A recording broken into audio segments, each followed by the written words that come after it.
ISI کے Afghan desk کے retired lieutenant colonel Mahmood Ahmed Ghazi Faizabad میں اوجری کیمپ میں اپنے ساتھی افسر کے دفتر میں داخل ہوئے تو انہوں نے اپنے ساتھی کو پریشانی اور اضطراب کی حالت میں کسی کو فیلڈ فون پر کال ملاتے پایا۔ یہ 10 اپریل 1988 کی صبح 9:30 بجے کا وقت تھا۔ اوجری کیمپ پاکستان کی طاقتور انٹیلیجنس سروس ISI کا الگ تھلگ اور سنسان سا مقامی دفتر اور انٹیلیجنس کے افغان ڈیسک کا فیلڈ آفس تھا، جبکہ اس کے وسیع و عریض احاطے اس کے اندر گولہ و بارود کے ذخیرہ کی جگہ بھی واقع تھی۔ لیفٹیننٹ کرنل محمود احمد غازی نے بعد ازاں اپنی تحریر کردہ یادداشتوں میں بیان کیا کہ فیلڈ فون استعمال کرنے والا افسر پریشان دکھائی دے رہا تھا کیونکہ بارود خانے سے اسے کوئی جواب نہیں مل رہا تھا۔ بارود خانے سے کوئی جواب نہ آنے کا مطلب تھا کہ کوئی بہت بڑی گڑبڑ ہے۔ کرنل محمود احمد نے لکھا، اس فیلڈ فون استعمال کرنے والے افسر نے مجھے بتایا کہ جہاں گولہ و بارود ذخیرہ کیا جاتا ہے اس طرف سے زوردار دھماکے کی آواز سنی ہے۔ اسی اثناء میں میجر بٹ دوڑتے ہوئے دفتر میں داخل ہوئے اور کہا کہ بارود خانے میں دھماکہ ہو گیا ہے۔ افغان ڈیسک کے سربراہ بریگیڈیئر افضل جنجوعہ اور کرنل امام، افغان مجاہدین کے لیجنڈری ٹرینر سمیت دفتر میں موجود تمام افسران فوری طور پر بارود خانے کی طرف دوڑ پڑے۔ غازی اپنی کتاب افغان جنگ اور سٹنگر کی داستان میں لکھتے ہیں کہ جب ہم بارود خانے کے مقام پر پہنچے جو افغان ڈیسک کے دفتر سے صرف 200 میٹر کے فاصلے پر تھا تو ہم نے دیکھا کہ کچھ افسر اور سپاہی اوجری کیمپ کے احاطے سے بارود کے لدے ٹرک نکالنے کی کوشش میں مصروف تھے۔ یہ کارروائی انہوں نے اس حساس کے بعد شروع کی تھی کہ کسی بھی لمحے اس سے بڑا دھماکہ ہو جائے گا۔ ریٹائرڈ لیفٹیننٹ کرنل غازی نے لکھا کہ گیٹ پر پہنچنے پر ان ٹرکوں کے ڈرائیور اس وقت خوف زدہ ہو گئے جب انہوں نے گیٹ بند پایا۔ جیسے ہی گیٹ پر تعینات محافظوں کو پتہ چلا کہ کچھ گڑبڑ ہے تو انہوں نے متعین طریقہ کار SOPs کے مطابق تمام گیٹ بند کر دیے تھے۔ ایک اور افسر میجر رفاقت بارود سے بڑے ان ٹرکوں میں سے 10 کو ایک محفوظ مقام تک پہنچانے میں کامیاب ہو گئے۔ کرنل غازی نے لکھا کہ بارود خانے کے مقام پر پہنچنے پر ایک خوفناک منظر نے ہمارا استقبال کیا۔ بارود خانہ جو چھت تک اسلحہ سے بھرا پڑا تھا آگ کی لپیٹ میں تھا۔ بارود خانے میں کوئی بھی شخص موجود نہیں تھا۔ بظاہر کوئی بھی آگ بجھانے کی کوشش نہیں کر رہا تھا۔ ایسا محسوس ہوتا تھا کہ بارود خانے میں جو موجود تھے انہوں نے غلط ترجیحات اپنا لیں اور پہلے آگ پر قابو پانے کے بجائے وہ فرسٹ ایڈ اور زخمی افراد کی منتقلی میں مصروف ہو گئے تھے۔ یہ ناتجربہ کاری اور تربیت کے فقدان کی یقینی علامت تھی۔ انہوں نے لکھا کہ ہم سب کو احساس ہو گیا تھا کہ بڑا دھماکہ ہونے میں بس چند ہی لمحے باقی ہیں، جو بس ہونے ہی والا ہے۔ کرنل امام نے فوری خطرے کو محسوس کیا۔ مجھے ان کے الفاظ یاد ہیں کہ بہت دیر ہو گئی، اب کچھ نہیں ہو سکتا۔ وہ تحریر کرتے ہیں کہ ابھی ہم بمشکل جگہ خالی کروا ہی چلے پائے تھے کہ بڑا دھماکہ ہو گیا۔ یہ خوفناک دھماکہ جس وقت ہوا وہاں موجود کسی ISI افسر کی طرف سے ایسی اطلاعات کا سامنے آنا شاذ و نادر ہی ہوتا ہے۔ 33 سال قبل راولپنڈی اور اسلام آباد کے سنگم پر قائم ISI کے فیلڈ آفیسرز میں سے ایک اوجری کیمپ میں ہونے والی اس دھماکے کی خوفناک یاد عوام کے ذہنوں سے محو نہیں ہوئی، جس کے نتیجے میں راکٹ میزائل اور کئی دوسری طرح کا گولہ و بارود بارش کی طرح رہائشی اور تجارتی علاقوں پر برس رہا تھا۔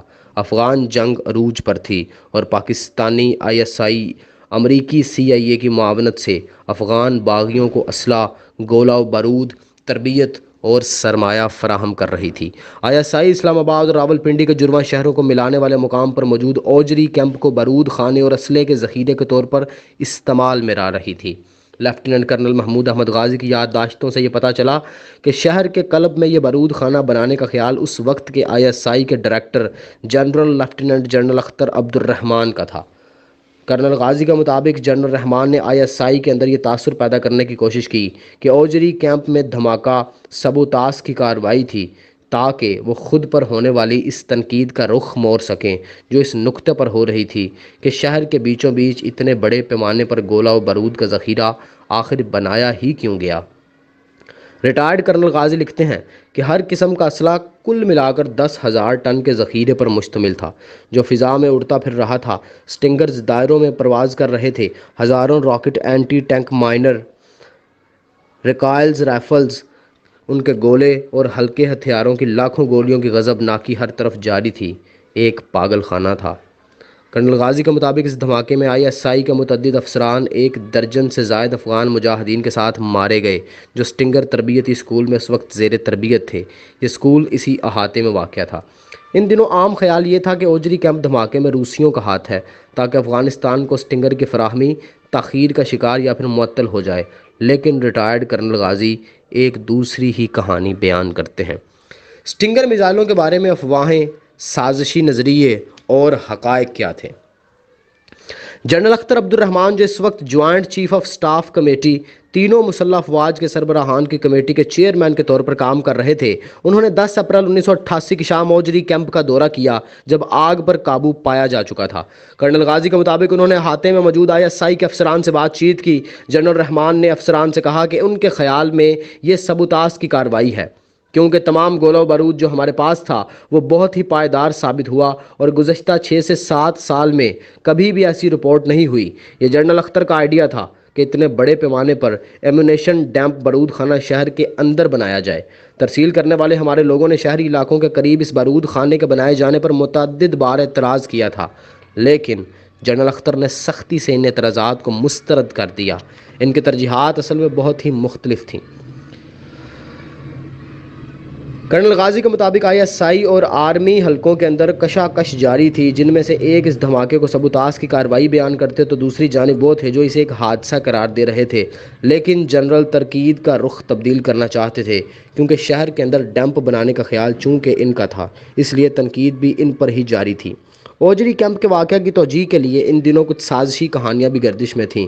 ان میں سے ایک نظریہ کچھ یوں تھا کہ پاکستان آرمی میں سے کسی نے یا بعض دیگر کے بیان کے مطابق شاید افغان مجاہدین میں سے کسی نے بے ایمانی کرتے ہوئے ایرانیوں کو کچھ سٹنگر میزائل فروخت کر دیے تھے اور امریکی فوجی ماہرین کی ایک ٹیم کیمپ کا دورہ کرنے والے تھی تاکہ میزائلوں کی تعداد کا جائزہ لے سکے۔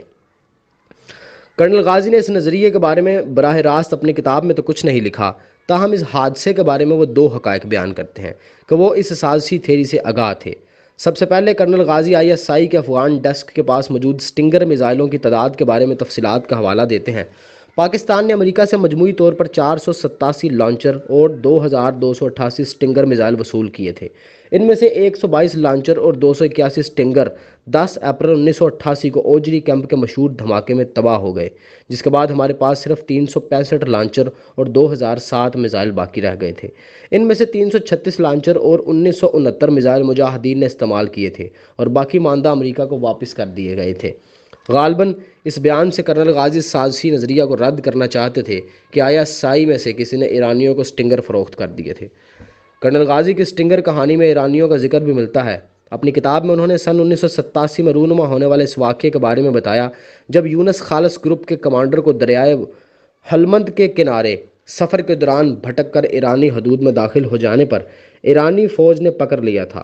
ایرانی فوج نے سٹنگر میزائل اپنے قبضے میں لے لیے اور پاکستانی دفتر خارجہ کے ایرانی حکومت پر دباؤ ڈالنے کے باوجود انہیں واپس کرنے سے انکار کر دیا تھا۔ ایک بار پھر یہی سال 1987 تھا کہ خالص کے ایک کمانڈر جسے 4 لانچر اور 16 سٹنگر دیے گئے تھے نے ہلمند صوبے سے گزرتے ہوئے دریائے ہلمند کے تیز بہاؤ کے سبب یہ فیصلہ کیا کہ وہ ایران کے راستے سفر کریں، حالانکہ انہیں سختی سے ایسا کرنے سے منع کیا گیا تھا۔ انہیں کسی بھی قیمت پر ایرانی حدود میں نہیں جانا تھا۔ ایرانی علاقے سے گزرتے ہوئے ان سب کو پاسداران نے پکڑ لیا اور یہ آخری بار تھی کہ سٹنگر میزائلوں کو ہم نے دیکھا۔ مجاہدین کے گروہ کو بعد ازاں رہا کر دیا گیا، لیکن ایرانیوں نے یہ میزائل اور لانچر پھر کبھی واپس نہیں کیے۔